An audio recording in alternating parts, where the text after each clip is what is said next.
આજે આપણે ધોરણ 10 સામાજિક વિજ્ઞાન પ્રકરણ 19 માનવ વિકાસ એનો ત્રીજો ભાગ માનવ વિકાસ અહેવાલ વિશે ચર્ચા કરીશું. વિદ્યાર્થી મિત્રો, આજે આપણે હવે માનવ વિકાસ અહેવાલ એના વિશે ચર્ચા કરવાના છીએ. એમાં માનવ વિકાસ આંકની ગણતરી કઈ રીતે કરવામાં આવે. કોઈ પણ દુનિયાના દેશો છે એમાં ટોટલ 188 દેશો નો અભ્યાસ કરવામાં આવે છે. તો માનવ વિકાસ આંકની ગણતરી કરવા માટે પ્રત્યેક માપદંડનું અધિકતમ અને ન્યૂનતમ મૂલ્ય નક્કી કરવામાં આવે છે. અધિકતમ એટલે વધુમાં વધુ અને ન્યૂનતમ એટલે ઓછામાં ઓછું. પ્રત્યેક આંકની સૂત્ર મુજબ ગણતરી કરવામાં આવે છે. એના આધારે માનવ વિકાસ આંક મળે છે કે કયો દેશ, એની આર્થિક સ્થિતિ, ત્યાંના લોકોનું જીવન ધોરણ કેવું છે, એનો આંક એ મળે છે. હવે એ આંક કઈ રીતે મેળવવામાં આવે છે, એનું મૂલ્ય કઈ રીતે કાઢવામાં આવે છે, તો તેનું મૂલ્ય 0 થી 1ની વચ્ચે હોય છે. કોઈપણ દેશ એનું જે આર્થિક માપદંડ છે, સરેરાશ માથાદીઠ આવક છે, લોકોનું જીવન ધોરણ છે, એ દેશનો કેવો વિકાસ છે, એની ગણતરી કરવા માટે એનું માપન કઈ રીતે કરવામાં આવે છે, તો કે 0 થી 1ની વચ્ચે હોય છે. 0થી ગણતરી થાય અને વધુમાં વધુ 1. કોઈપણ દેશ માટે માનવ વિકાસ આંક મહત્તમ 1 મૂલ્ય સુધી પહોંચવા માટે તફાવત સૂચવે છે. મહત્તમ 1, 0.1, 2, 3, 0.5, 0.6 એમ છેલ્લે 1. હવે જેનું મહત્તમ મૂલ્ય 1 હોય જે દેશનું, એ સૌથી વધારે એ આર્થિક સ્થિતિ, એનું જીવન ધોરણ, એની અર્થતંત્ર સૌથી વધારે એ સદ્ધર હોય છે. પણ 1 મૂલ્ય સુધી કોઈ દેશ છે નહીં. જેના આધારે કોઈપણ દેશના વિકાસની ગતિ કઈ દિશામાં છે અને દેશની તુલનામાં કેટલા આગળ પાછળ છે તે જાણી શકાય છે. બંને દેશની તુલના પણ કરી શકાય છે. એક દેશથી બીજા દેશની આર્થિક સ્થિતિ કેવી છે એ પણ જાણી શકાય છે. પણ આપણે આમાંથી એટલું યાદ રાખવાનું છે કે દરેક દેશનો માનવ વિકાસ એની ગણતરી એ 0 થી 1 સુધીની હોય છે. આ પ્રશ્ન એ પરીક્ષામાં પૂછી શકાય. 0 થી 1 એટલે 0.1, 0.2 એમ છેલ્લે 1 સુધી એની ગણતરી કરવામાં આવે છે. આપણે જોઈએ માનવ વિકાસ અહેવાલ. યુએનડીપી દ્વારા વર્ષ 1990થી દર વર્ષે માનવ વિકાસ અહેવાલ હ્યુમન ડેવલપમેન્ટ રિપોર્ટ HDR બહાર પાડવામાં આવે છે. માનવ વિકાસ અહેવાલ વર્ષ 2015માં સમાવેશ કરેલ 188 દેશો 188 દેશોનો તેના માનવ વિકાસ આંક, જેને આપણે HDI મતલબ કે હ્યુમન ડેવલપમેન્ટ રિપોર્ટ, એ મૂલ્યના આધારે એક કોષ્ટક આપવામાં આવ્યું છે. આપણે પછી જોઈએ. એ મુજબ 4 વિભાગમાં વિભાજિત કરવામાં આવેલ છે. જેમાં નોર્વે એ યુરોપનો એક દેશ છે. એનો એ માનવ વિકાસ આંક કેટલો છે તો કે 0.944. એ દુનિયાના બધા દેશોમાં પ્રથમ ક્રમે છે. આ પણ આપણે યાદ રાખશું. નોર્વેનો એ માનવ વિકાસ આંક HDI જેને આપણે કહીએ છીએ, જેને અંગ્રેજીમાં હ્યુમન ડેવલપમેન્ટ રિપોર્ટ HDR કહેવામાં આવે છે, એમાં એ નોર્વે 0.944 એ પ્રથમ ક્રમે છે. બીજા ક્રમે ઓસ્ટ્રેલિયા 0.935 અને ત્રીજા ક્રમે સ્વિટ્ઝરલેન્ડ એ 0.930. તેમજ એશિયાઈ દેશો, આપણા એશિયા ખંડમાં સિંગાપુર, એનો ક્રમ 11મો છે અને 0.912 એનો માનવ વિકાસ આંક છે. આપણા દેશની વાત કરીએ તો ભારત 0.609 એ આપણો માનવ વિકાસ આંક સાથે ટોટલ 188 દેશોમાં આપણું સ્થાન 130મું છે. એટલે કે આપણો દેશ છે મધ્યમ માનવ વિકાસવાળા દેશોની શ્રેણીમાં આવે છે ભારત. આ અહેવાલમાં સૌથી નીચેના 188ના ક્રમે નાઇજર આફ્રિકાનો એક દેશ છે, જેનો ક્રમ છે માનવ વિકાસ આંકનો ક્રમ છે 0.348, જે સૌથી નીચો છે. એની આર્થિક સ્થિતિ કેવી છે એ આપણે વિચારવું જોઈએ, અને આપણે હવે શું કરવાનું એ અંગે વિચારવું જોઈએ. 188 દેશોનું માનવ વિકાસ આંકમાં એ વર્ગીકરણ કરવામાં આવેલું છે. નંબર 1, ઉચ્ચતમ માનવ વિકાસવાળા દેશોમાં એનો જે ક્રમ છે 1થી 49 છે, અને એનો આંક છે 0.802થી વધુ. એવા દેશો કયા કયા છે? તો કે Norway, Australia, Switzerland, Denmark, Netherland, America, Singapore, Britain, Japan અને ફ્રાન્સ. નંબર 2, ઉચ્ચ માનવ વિકાસ 50થી 105માં જે દેશોનો ક્રમ આવતો હોય તેવા, અને એનો આંક ક્યાંથી ક્યાં સુધીનો છે?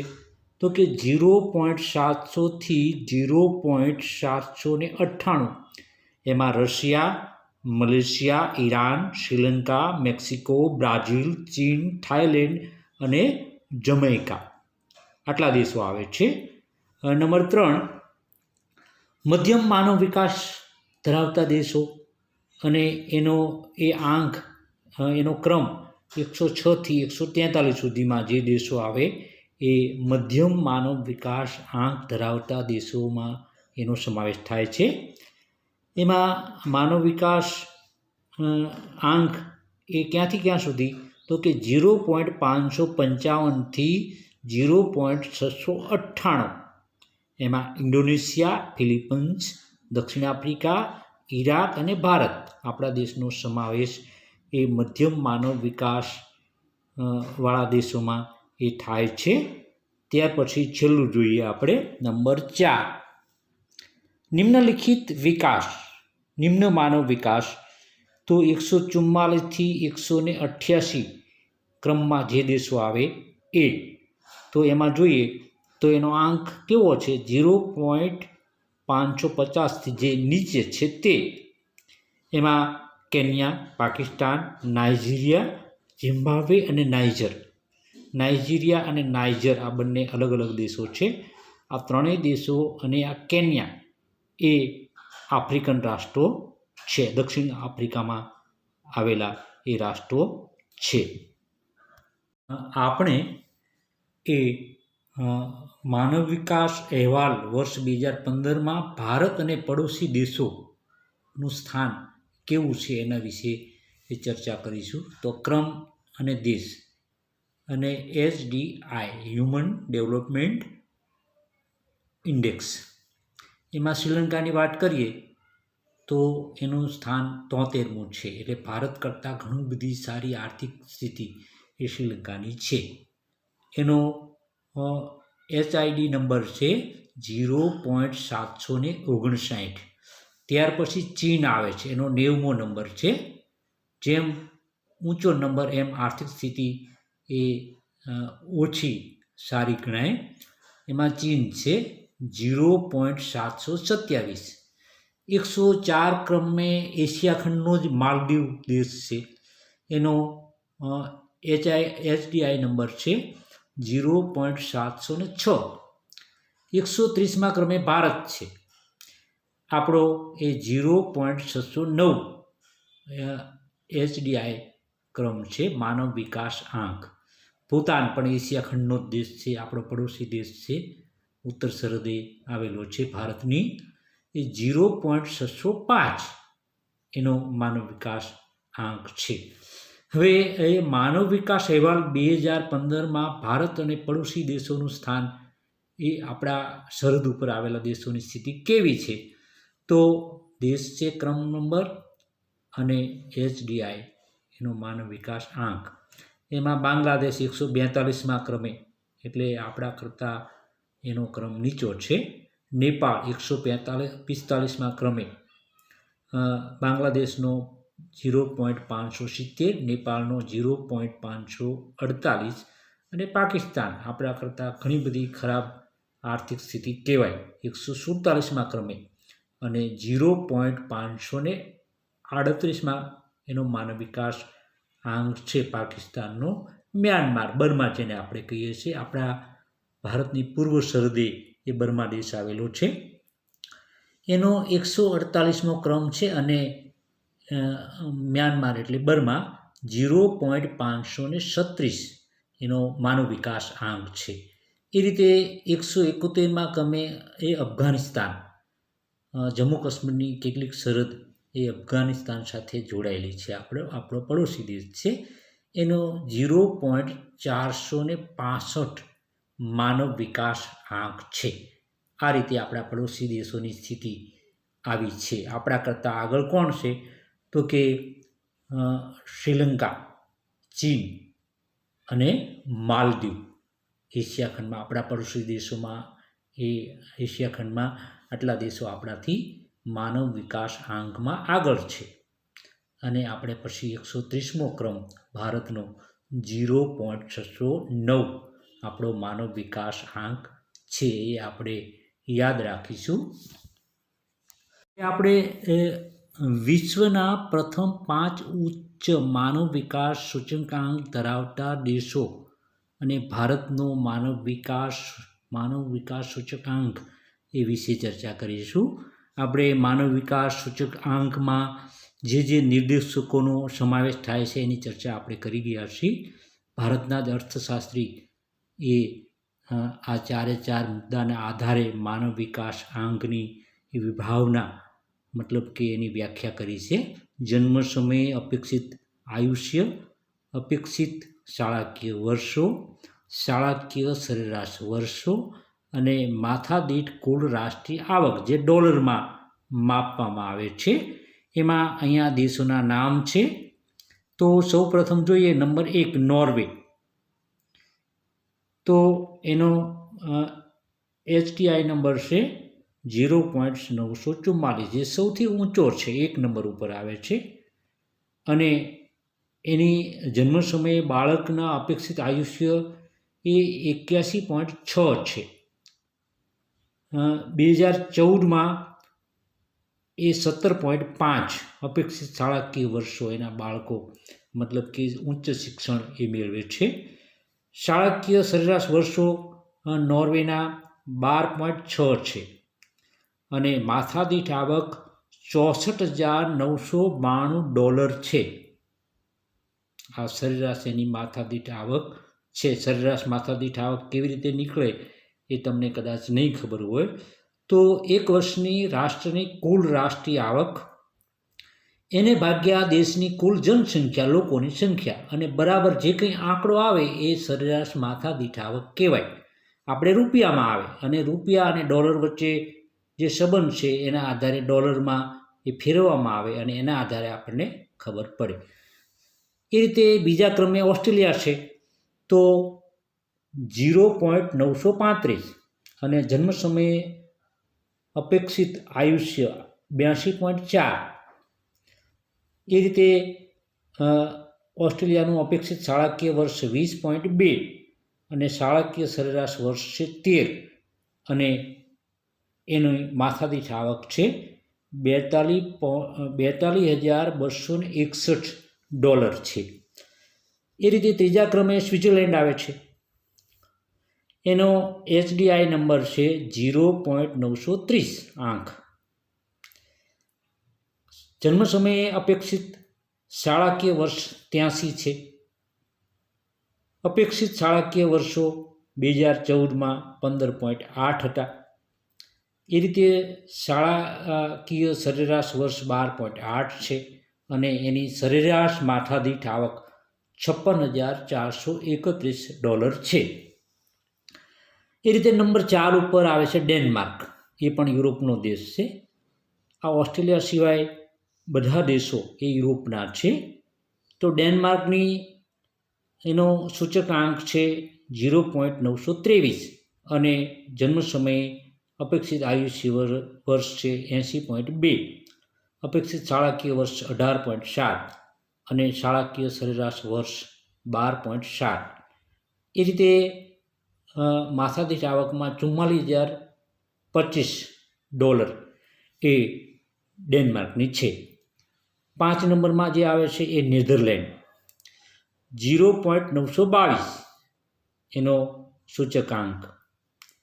જન્મ સમયે અપેક્ષિત આયુષ્ય બાળકનું 81.6 અને 2014માં શાળાકીય વર્ષો 17.9 છે. એ રીતે શાળાકીય સરેરાશ વર્ષો 11.9 છે અને માથાદીઠ આવક એની 45,435 છે. હવે આપણે ભારતની વાત કરીએ.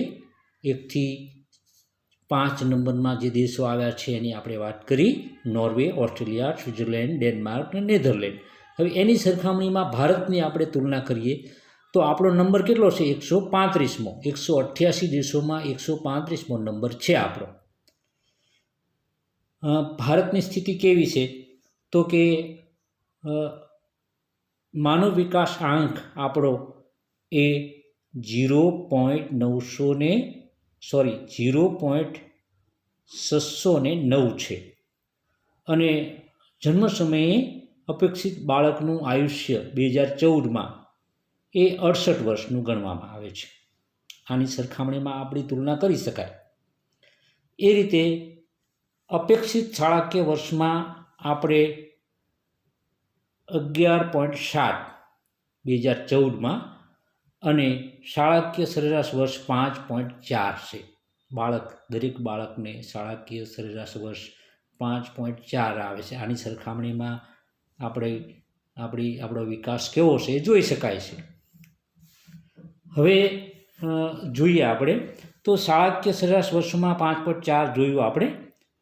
હવે આપણી માથાદીઠ આવક જોઈએ તો આપણી સરેરાશ માથાદીઠ આવક $5,497 છે.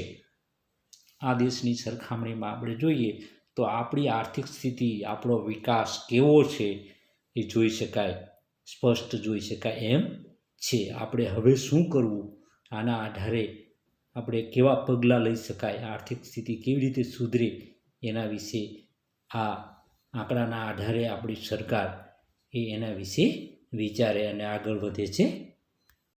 વિદ્યાર્થી મિત્રો, આપણે આજે માનવ વિકાસ આંક વિશે ચર્ચા કરી. 188 દેશોનો અભ્યાસ કરવામાં આવ્યો છે. એમાં માનવ વિકાસ આંકમાં ભારતનું સ્થાન કયું છે એ આપણે યાદ રાખીશું.